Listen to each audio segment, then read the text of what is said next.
Tucker Carlson decided to blame the Biden administration for a vaccine mandate without actually implementing a vaccine mandate. Here's the ridiculous argument right from Tucker Carlson's mouth. When it comes to medical care, it is your body, it is your choice, just as it has been since 1973. And that seemed to be, consistently enough, the Biden administration's position on vaccines. Many people assumed it was their position, but it was not. On the question of vaccines, Joe Biden is not pro-choice. Joe Biden is pro-mandate. You may have missed that. Just because there is no official federal requirement to take the coronavirus vaccine does not mean that you and your family won't be required to take it. So there's no official federal requirement to take the vaccine, which means that there is no vaccine mandate from the federal government, which is why he's mentioning Joe Biden. Because what? Why is the Biden administration being picked on for a vaccine mandate that doesn't exist? So we just did a story where we said if Joe Biden doesn't go against the drug companies and allow the vaccine to go to the third world countries, he will be corrupt. So it's not like anyone here is soft on Biden. In fact, we get tons of heat for being way too harsh on Biden. But that segment is insanity. Yep. Joe Biden is not for mandatory vaccines. That's why you should blame him for mandatory vaccines. Okay, I mean, what was weird is that he bothered to tell the truth before he lied about it. Right, yeah. But then he goes on to suggest something fascinating for a conservative on Fox News. He gives the example of private colleges basically saying that students absolutely need to get vaccinated before they come take classes on campus in person. Take a look. With the full backing of the Biden administration, private industry and nonprofits may be forcing you to. For example, colleges across the country have announced that they will require vaccine passports in the fall. Students who can't show proof of COVID vaccination will not be allowed on campus. Yale, Georgetown, Princeton have adopted this rule. So essentially what he's calling for here is the federal government to essentially force private companies, private colleges to not make it a requirement for people to be vaccinated before they come back to school, before they come back to work. So he is asking for the federal government to meddle into the affairs of private universities and private businesses, which he seemed to have quite a bit of an issue with when it came to discrimination against gay people. Remember when there was that big national debate about whether private businesses should be forced to bake wedding cakes for gay couples? Here's how Tucker Carlson reacted to that debate. If I don't want to bake you a cake for your gay wedding, that's okay too, or should be. That's called tolerance. But when you try and force me to bake a cake for your gay wedding and threaten me with prison if I don't, that's called fascism. Yeah, I don't really know what this has to do with same-sex marriage or gay rights, and I personally know some gay people who are appalled by this because it suggests that government can tell you, whoever you are, exactly what to think, and if you disagree, they can punish you. So Mr. Anti-government intervention is now calling on the Biden administration to force private companies to lift their vaccine requirements. Yeah, no, I know what he's doing. So number one, he says the truth before he lies because he wants to protect himself from lawsuits. They've had long discussions with lawyers at Fox News. Now remember, when we lie about the election, we have to tell everybody Joe Biden actually won and then insinuate 1,000 times over that he didn't actually win it. So that way when we get sued, we can point to the tape and go, well, he said Biden won the election before he said, oh, there was fraud and potential fraud and possibly fake immigrants and aliens and Martians voting, right? Okay, and et cetera, et cetera. So in this case, he says now Biden is not for mandates, but I hate him because he's for mandates. The Fox audience doesn't hear the truth. They only hear what they want to hear, which is you should go ahead and hate Biden.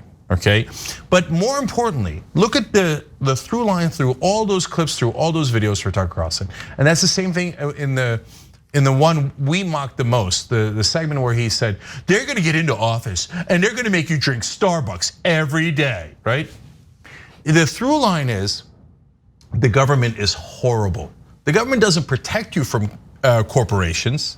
The government is the one that's hunting you down and taking away your choices. The government doesn't protect you when you're elderly and need Social Security or Medicare. The government is the evil one. They're gonna make you drink coffee, and they're gonna make you do the vaccinations, and they're gonna make you bake cakes. Now, as Anna pointed out, the logic doesn't make any sense at all.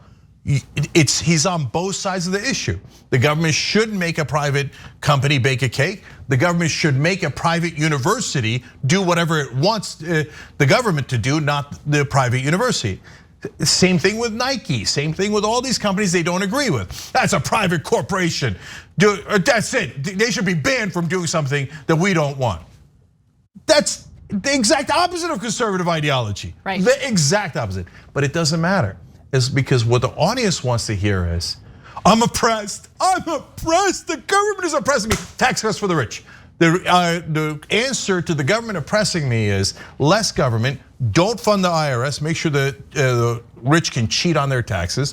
Don't ask for taxes from Amazon or these giant corporations, and deregulate everything so they can run all of our lives. Don't let the government run your lives. Let corporations run your lives. So while Tucker Carlson does some anti-corporate segments now, which is really interesting because his audience is now beginning to realize that it's corporations that are screwing them and have been screwing them all this time. So Tucker also does that, corporation is bad. Then he turns around and says, make sure though that you don't fund the government and that you make the government as weak as possible so there's no check at all on corporations and corporate power.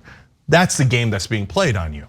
I mean, Tucker Carlson and his family has been the beneficiary of the pro-corporate culture in America forever, for decades and decades and decades. I mean, the idea that he is in any way anti-corporate is laughable and ridiculous. And honestly, anyone who believes that Tucker Carlson is a populist of some sort, who's looking out for the little guy, I got a bridge I want to sell you. I mean, it's just the most ridiculous thing to believe. And of course, he then went on to claim that young people don't need to get vaccinated, just regurgitating lies, regurgitating misinformation. Mind you, he's been fully vaccinated at this point. He's been open about that. But when it comes to other people getting vaccinated, I love how he loves to, just pass down all of that misinformation, much like he did in the beginning of the pandemic when he's safe in his little home studio, but is speaking out against government closures that were intended to keep people safe, that were intended to stop the spread of the pandemic. Be very skeptical of people who sit in their homes of privilege, can work from home, don't have to put themselves in any risk in order to earn a paycheck, telling you, there's nothing to worry about, don't get vaccinated. There's nothing to worry about, open these businesses back up. There's nothing to worry about. Yeah, there's nothing to worry about for him because he's protected. And making this a big culture war issue is great for his bottom line. Yeah, well, look, last thing I'll say on that is same exact pattern here, right? Tucker says, no, look, I'm in favor of the vaccine. Then he goes on to tell you taking the vaccine is government propaganda and government oppression, et cetera, right? Again, remember, the government is not making you take the vaccine. Tucker Carlson just told you that, but then he pretends as if they are, right? He is driving this home because he wants to make sure that his audience basically is riled up in demagoguery. Okay, and populist demagoguery. Okay, so what is the result of that? Well, look, are there some people who wouldn't have taken the vaccine no matter what? Yes. I don't know what the number would have been. I'm guessing 5%, right? Now, I just saw a poll, 20% of the country is a hard no on the vaccine. Some percentage say if the government forces me to, I would, right? But a bigger percentage say no, under no circumstances will I take the vaccine. So that 20% number would have been much, much lower if it wasn't for Trump and Fox News telling you that the vaccine is bad and a government oppression and all that stuff. So of that extra people who didn't take the vaccine, how many of them are gonna die? My guess is throughout this whole, since the vaccine's been around, probably tens of thousands of people. And Tucker Carlson knows that, Trump knows that, they don't care. Those are just playthings, pawns to them, right? Oh, you're gonna die because you believed my propaganda? Well, that made me richer, that made me more powerful, so I don't care about you. So if I took the vaccine, but I tricked you into not taking the vaccine and you died. Ha ha, is Tucker Carlson and Donald Trump's view of the world. That's the reality. Thanks for watching the Young Turks, really appreciate it. Another way to show support is through YouTube memberships.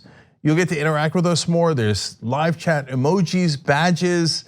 You've got emojis of me, Anna, John, JR. So those are super fun. But you also get playback of our exclusive member-only shows and specials right after they air. So all of that, all you gotta do is click that join button right underneath the video. Thank you.